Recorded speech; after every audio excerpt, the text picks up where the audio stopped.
তিনি বলছিল যে টাকা দিলে চাকরি হবে, না হলে হবে না। দিনাজপুরের হাকিমপুরের একটি দাখিল মাদ্রাসায় 60 লাখ টাকা নিয়োগ বাণিজ্যের অভিযোগে আদালতে মামলা করেছেন ভুক্তভোগী দাবিদাররা। গোবিন্দপুর গুমরা দ্বিমুখী দাখিল মাদ্রাসার সভাপতি আব্দুর রাজ্জাকের নামে 12 জানুয়ারি এ মামলা করেন চাকরি প্রার্থীরা। এ ঘটনায় চরম ক্ষোভ দেখা গেছে স্থানীয়দের মধ্যে। চাকরি প্রার্থীদের দাবি, পুনরায় কর্মচারী নিয়োগের জন্য নির্বাচনী পরীক্ষা সহ কথিত নিয়োগ বাতিল করতে হবে। মামলাটিতে মাদ্রাসা শিক্ষা বোর্ডের চেয়ারম্যান, মাদ্রাসা শিক্ষা অধিদপ্তরের উপপরিচালক, জেলা ও উপজেলা শিক্ষা অফিসার, মাদ্রাসার সুপার ও সভাপতি সহ 12 জনকে বিবাদী করা হয়। কোনো টাকার মাধ্যমে না, এটা পরীক্ষার মাধ্যমে হয়েছে। টাকার মাধ্যমে কেউ বলতে পারবে না। এটা মার্কসের পরীক্ষা হয়েছিল 20 মার্কের, আমি পাইছিলাম 12। সুপার নিয়োগ অবৈধ বললে তো হবে না, সুপার তো ওখানে বোর্ড ছিল।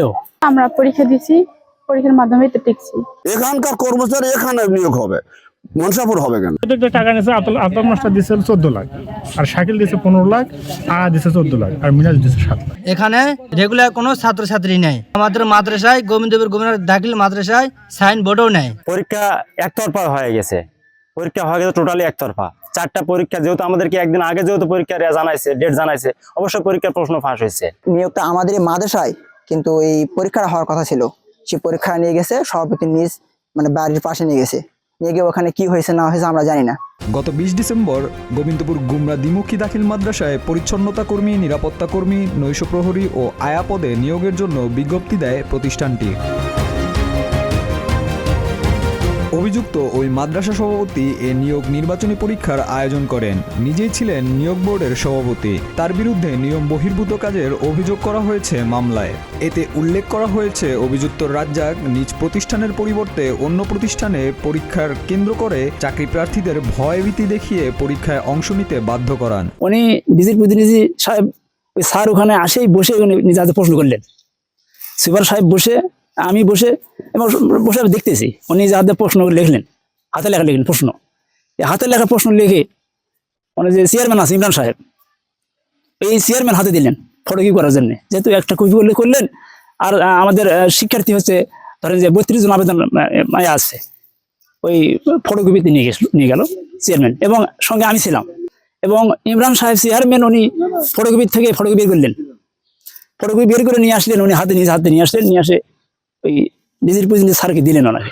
মামলায় উল্লেখ করা হয়, নিয়োগ প্রক্রিয়ার শুরুতেই চাকরি প্রার্থী ও মামলার বাদীর কাছে 15 লাখ টাকা দাবি করেন সভাপতি। দাবিকৃত টাকা না দেওয়ায় সভাপতি তার পছন্দের প্রার্থীকে আগের দিন রাতে নিয়োগ নির্বাচনী পরীক্ষার প্রশ্নপত্র সরবরাহ করেন। একই সঙ্গে পরীক্ষায় পাশ করিয়ে অবৈধভাবে নিয়োগ দেন। কন্ট্রাক্ট ছিল যে প্রতি প্রার্থী মাদ্রাসা উন্নয়নের স্বার্থে 15 লাখ টাকা নেওয়া হবে। এই 4 জন প্রার্থীর কাছে সব টাকা উনি হাতিয়ে নিয়ে তাদের নিয়োগ দেওয়া নিয়ে উনি প্রক্রিয়া ব্যস্ত, এবং এই প্রার্থীগুলোকে মাদ্রাসায় নিয়ে এসে আমাদের বিভ্রান্তি ছড়াচ্ছে। এই অবস্থানে আছে এখন। আমি তারপরে বললাম যে মাদ্রাসা উন্নয়ন কল্পে তুমি মাদ্রাসা অ্যাকাউন্টে টাকা দাও, যদি তাদের নিয়োগ যদি এই হয় সেটা আমরা নেব, কিন্তু মাদ্রাসা উন্নয়ন কল্পে টাকা দাও।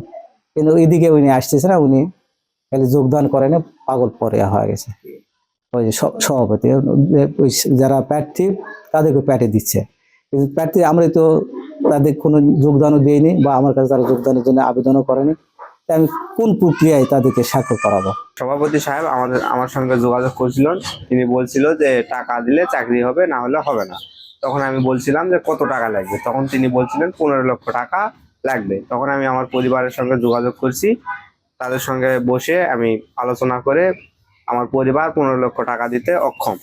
এই জন্য আমি পরবর্তীতে সভাপতির কাছে জানাই যে আমি 15 লক্ষ টাকা দিতে পারবো না। তখন তিনি বলছিলেন যে 15 লক্ষ টাকা না দিতে পারলে চাকরি হবে না। আমরা সভাপতিকে বলছিলাম যে আমরা যোগ্যতার ভিত্তিতে চাকরি নিতে চাই, তিনি বলছিল যে টাকা ছাড়া কোনো চাকরি হবে না।